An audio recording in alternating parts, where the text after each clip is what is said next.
180 gallons versus 570,000 gallons of water, the plan that could solve the water crisis. Our mountain snowpack reservoirs and aquifer levels are dropping to record lows with no solution in sight. But what if we could replace our most water-intensive crops using 99% less water? Alfalfa and grass hay are the number 1 and number 3 water-consuming crops in the Southwest. Today, livestock feed accounts for 60% of our total water usage from both our aquifers and the Colorado River. Sprouting Gear has designed an industrial-scale system that replaces traditional alfalfa and grass hay with hydroponically grown feed, referred to as fodder. Our climate-controlled warehouse design will produce hundreds of tons of fodder daily with zero wasted water and no evaporation loss. We produce a highly nutritious feed using only 180 gallons of water per ton. In comparison, UC Davis determined that flood-irrigated alfalfa fields use 570,000 gallons of applied water for every single ton of alfalfa produced. That is the difference between a centuries-old feeding system in collapse and a sustainable future. To predict the future of the beef and dairy industry, you must look at the future of the water supply. We are seeing signals today that are far worse than the 2022 drought, which forced a mass liquidation of beef and dairy herds. In 2022, 34.4 million head were slaughtered, the highest in recent history. It wasn't a standard business cycle. It was a structural collapse and a sell-off of critical breeding stock. It happened because feed costs more than doubled, eventually exceeding the value of the animals themselves. The circumstances for what comes next are sobering.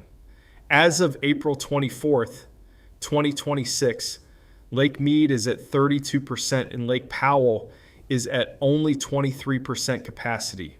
Simultaneously, we are facing all-time record low winter snowpack levels. We are now entering the driest 6 months of the year without the critical summer snowmelt needed to recharge these reservoirs. While the water supply shrinks, demand is exploding.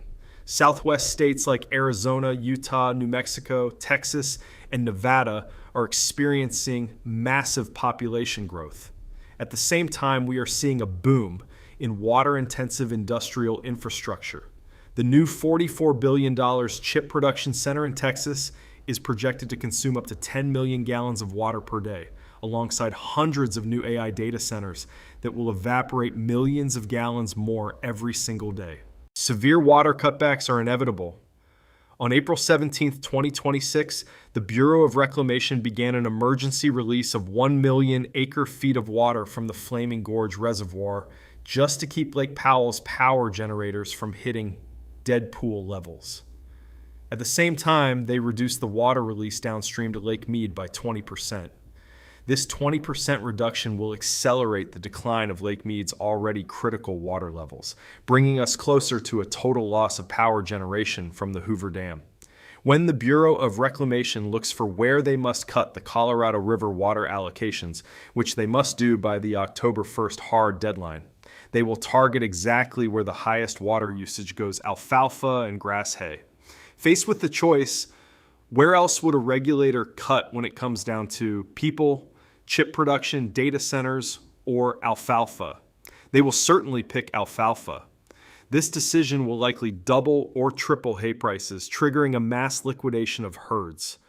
We aren't just looking at a temporary shortage. We are looking at long-term structural damage to the future supply of American beef and dairy products.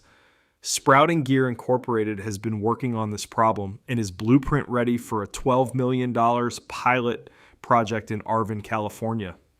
This facility is designed for large-scale fodder production in one of the most aquifer-depleted sections of the San Joaquin Valley.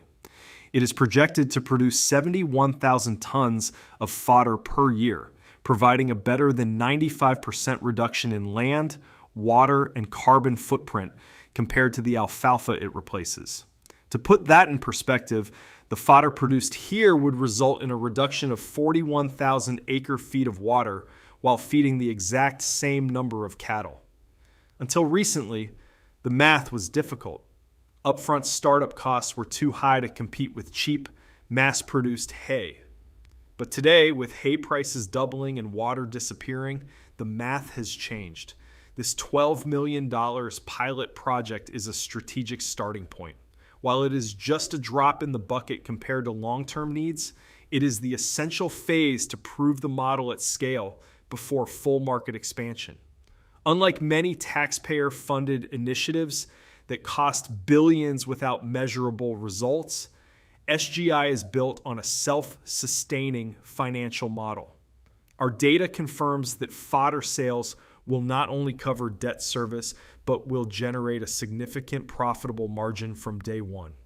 Instead of the harsh reality of fallowing land, paying farmers to not farm millions of acres of fertile farmland, which would trigger billions in economic losses and mass unemployment, we are proposing a new industrial sector.